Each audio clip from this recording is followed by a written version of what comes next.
السلام علیکم ورحمۃ اللہ وبرکاتہ۔ 7 امام مودودی میموریل لیکچر میں آپ سب کا خوش آمدید۔ یہ ایک روایت ہے جو 2017 سے ہمارے افکار کو تقویت فراہم کر رہی ہے۔ آج ہمیں ایک ممتاز اسکالر جناب عبید اللہ فہد صاحب کی میزبانی کا شرف حاصل ہوا ہے۔ آپ امام مودودی رحمۃ اللہ علیہ کے سیاسی افکار کی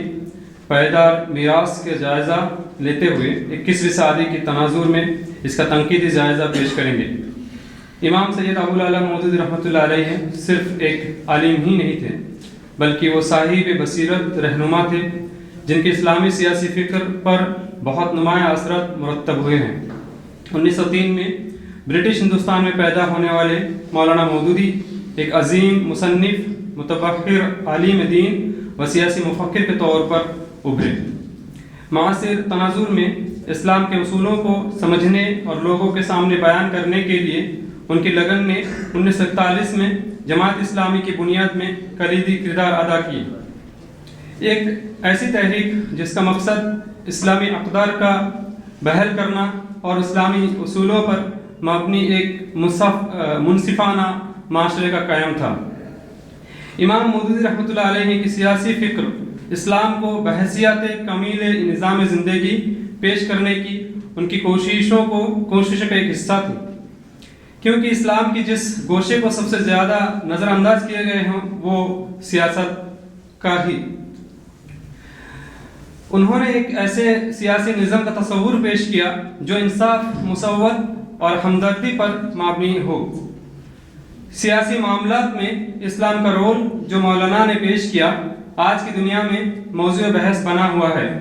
نیز اس کی اہمیت مزید بڑھ گئی ہے۔ آج کے ہمارے معزز مہمان پروفیسر عبید اللہ فہد صاحب ایک فیمس اسکالر ہیں۔ اسلامی سیاسی فکر کی تفہیم کے ساتھ پروفیسر صاحب نے اپنے کیریئر کو امام مودودی کی تصانیف کے مطالعہ اور ان کے تجزیہ کے لیے وقف کیا ہے۔ ان کی تحقیق اور تجزیہ نے مودودی رحمۃ اللہ علیہ کی سیاسی فکر کی باریکیوں اور عصر حاضر میں اس کی افادیات کو اجاگر کرنے میں اہم کردار ادا کیا ہے۔ پروفیسر فہد کی علمی سرگرمیوں سے وابستگی کی انہیں امام مودودی کی سیاسی افکار میں آج کی تحقیق کے لیے ایک مثالی کردار بناتی ہے۔ ہمارے لیے باعث شرف ہے کہ صدارتی خطاب کے لیے محترم امیر جماعت اسلامی ہند جناب سید سعادت اللہ حسینی صاحب ہمارے ساتھ موجود ہیں۔ ایک قداور رہنما اور سماجی انصاف کے داعی محترم امیر جماعت کی بصیرت بلا شبہ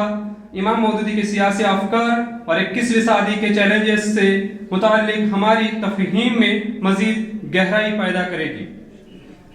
اب جب ہم اس فکری سفر کا آغاز کر رہے ہیں تو آئیے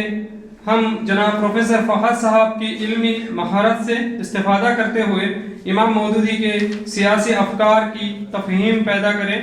اور ان افکار کی روشنی میں ایک صالح اور انصاف پر مبنی سیاسی نظام کی تشکیل کے لیے خود کو تیار کریں اور اس کے لیے جدوجہد شروع کریں۔ جزاک اللہ خیراً وآخر دعوانا الحمد للہ رب العالمین۔ السلام علیکم ورحمۃ اللہ وبرکاتہ۔ شکراً، جزاک اللہ۔ اب اس کے بعد اناگرل ایڈریس، افتتاحی کلمات کے لیے میں برادر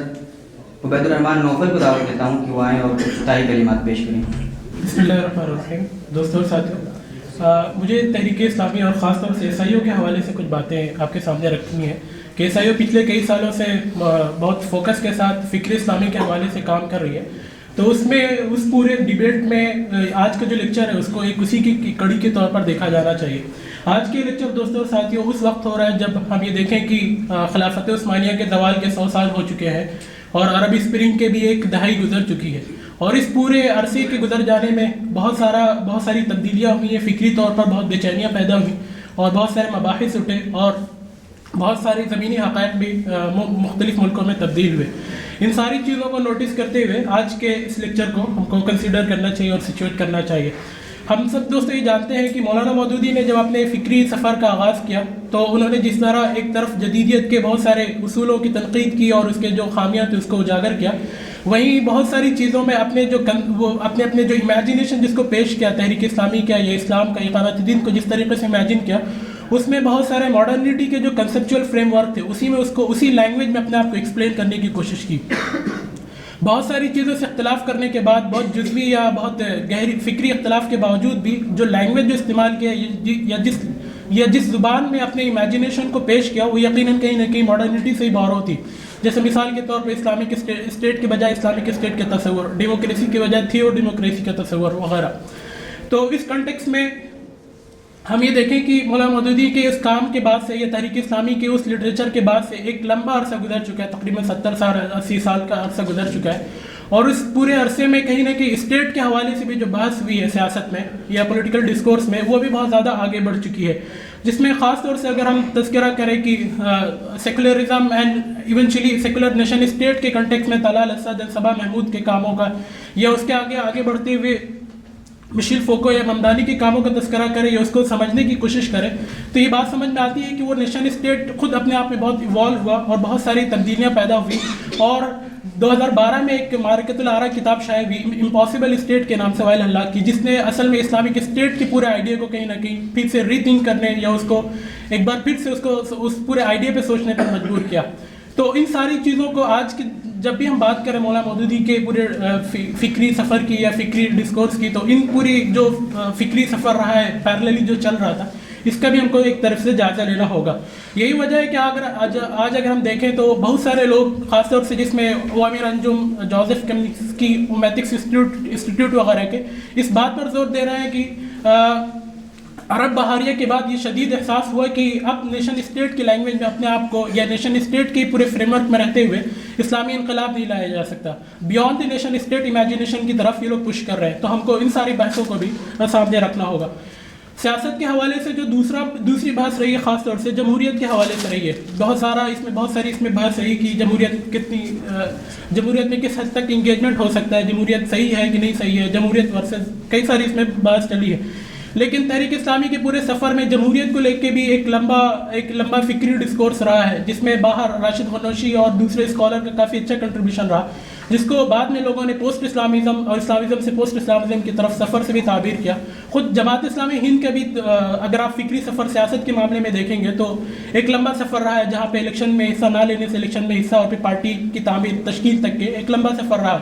تو ان سارے سفر کو ان ساری جو تبدیلیاں ہوئی ہیں ان کو بھی آج نوٹس کرنا ہوگا آج کے اس میں, جب بھی ہم اس کو اپنی تاریخ کے اوپر غور کرنا شروع کریں گے. اس میں تیسرا پوائنٹ, لاسٹ پوائنٹ یہ ہے کہ مولانا مودودی یا تحریک اسلامی کے ابتدائی خاص طور سے آزادی ہندوستان سے پہلے کی جو بحث تھی سیاست کے حوالے سے, اس میں مسلمانوں کی اپنی پوزیشن کے حوالے سے بھی کافی بحث رہی ہے. قومیت اور قومی کشمکش اور وطنیت اور امت کے حوالے سے جو پورا ڈسکورس رہا ہے اس کو کہیں نہ کہیں آج پھر ہم سی اے کے موومنٹ میں اگر دیکھیں تو وہ پھر سے ایک بار اسٹوڈنٹ میں خاص طور سے وہ بحث پھر سے زیر بحث آئی تھی. لیکن کہیں نہ کہیں اس بات پہ احساس ہوتا ہے کہ پھر سے اس کو ری تھنک کرنے کی ضرورت ہے کہ کیا اسی دو بائنڈری میں رکھ کر آج مسلمانوں کی اس سیاسی پوزیشن کو امیجن کیا جا سکتا ہے, یا مقاصد شریعت کی روشنی میں یا کسی اور فریم ورک کی روشنی میں ایک نئی صورت یا ایک نئی پوزیشن کو بھی سمجھا جا سکتا ہے یا سمجھا جانے کی ضرورت محسوس ہوتی ہے. تو خلاصہ یہ کہ عیسائیوں کے کنٹیکس میں عیسائیوں اسی حوالے سے کام کر رہی ہے کہ طلبہ اور نوجوانوں کو خاص طور سے ان پورے فکری مباحث سے واقف کرایا جائے اور ان کے اندر یہ احساس دلایا جائے کہ اصل میں کام یہ ہے کہ ہم کو سیاست کی ایک نئی زبان دینی ہوگی, ایک ایسی زبان جس میں ہم اپنے امیجنیشن کو ایکسپلین کر سکیں, کیونکہ جو جدیدیت کی جو زبان ہے وہ آج پوسٹ ماڈرن ایرا میں آ کے سیچوریٹ کر گئی ہے. اللہ تعالیٰ سے دعا ہے کہ ہم سب کو اس کو کرنے کی توفیق عطا فرمائے, اور آج کے اس لیکچر کو ہم کو اسی کنٹیکس میں دیکھنا چاہیے. اور میں اپنے استاد محترم پروفیسر عبید اللہ فاضل فلاحی صاحب سے مستفید ہونے کا وقت ہے انشاءاللہ.